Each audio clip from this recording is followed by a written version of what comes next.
അങ്ങനെ ചെറുവാഞ്ചേരിയുള്ള കായംകോയിൽ നമ്മളും എത്തിയിട്ടുണ്ട്. അപ്പോൾ ഇതാണ് രമേശ് ഏട്ടൻ, ഇവിടുത്തെ ഓൾ ഇൻ ഓൾ. അപ്പോൾ ഞാൻ ഇവിടുന്ന് എന്തൊക്കെയാണ് ഇവിടുത്തെ സ്പെഷ്യൽ എന്ന് ചോദിച്ചറിയാണ്. അപ്പോൾ ഇതൊരു നല്ലൊരു അടിപൊളി ആംബിയൻസ് ഉള്ളൊരു ഷോപ്പാണ് കേട്ടോ. ഇങ്ങനെ കുഞ്ഞൊരു ക്യൂട്ടായിട്ടുള്ള കുഞ്ഞ് വിൻറ്റേജ് ടൈപ്പ് സാധനം, പാട്ടൊക്കെ വെച്ച് ഒരു പഴയ വൈബിലേക്ക് പോകുന്ന അടിപൊളി ഒരു ഇരിക്കാൻ നല്ല രസമുണ്ടായിരുന്നു അവരെ. ഇനി കായംകോയിനെ കുറിച്ച് പറയുകയാണെങ്കിൽ ഇതേ സാധനം തന്നെ എൻ്റെ വീട്ടിൽ ഉണ്ടാക്കാറുണ്ട് കേട്ടോ. എന്ന് വെച്ചാൽ എൻ്റെ അമ്മൂമ്മ ഇങ്ങനത്തെ പഴയകാല റെസിപ്പീൻ്റെ ഒരു സ്പെഷ്യലിസ്റ്റാണ്. ഈ ചേന, കായ്, കപ്പ, ചക്ക, ഇതിനെ കൊണ്ട് ഇങ്ങനത്തെ പുഴുക്ക് എന്ന് പറയും കണ്ണൂർ ഭാഗമൊക്കെ, പുഴുക്ക്.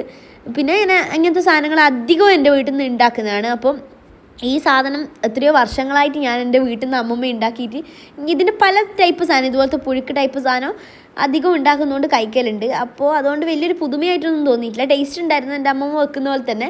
പിന്നെ ഈ ഒരു പായസവും എൻ്റെ വീട്ടിൽ ഉണ്ടാക്കാറുണ്ട്. സ്ഥിരം ഉണ്ടാക്കാറില്ല, ഏതോ ഒരു സമയത്ത്, ഏത് മാസത്തിലാണല്ലേ, ഏതോ ഒരു മലയാള മാസത്തിൽ ഏതോ ഒരു ടൈമേ വെക്കും, എപ്പോഴൊന്നും വെക്കൂല. ഏതോ ഒരു മലയാള മാസത്തിൽ ഏതോ ഒരു ദിവസം ഇത് വെക്കും വീട്ടിൽ, ഒരു 2 വട്ടം വെക്കും.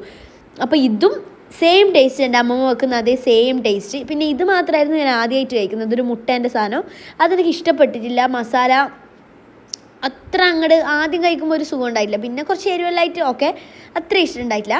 അപ്പോൾ ഇതുവരെ ഇങ്ങനത്തെ ഒന്നും കഴിക്കാത്തവർക്കും ഒരു വെറൈറ്റി തന്നെയായിരിക്കും എന്തായാലും. അപ്പോൾ അത്രയേ ഉള്ളൂ. അപ്പോൾ കായംകോയും കഴിക്കാത്തവർ വേഗം വിട്ടോളി ചെറുവാഞ്ചേരിയുള്ള നമ്മുടെ രമേശ് ഏട്ടൻ്റെ കടയിൽ. അപ്പോൾ ഓക്കെ, ബായ്.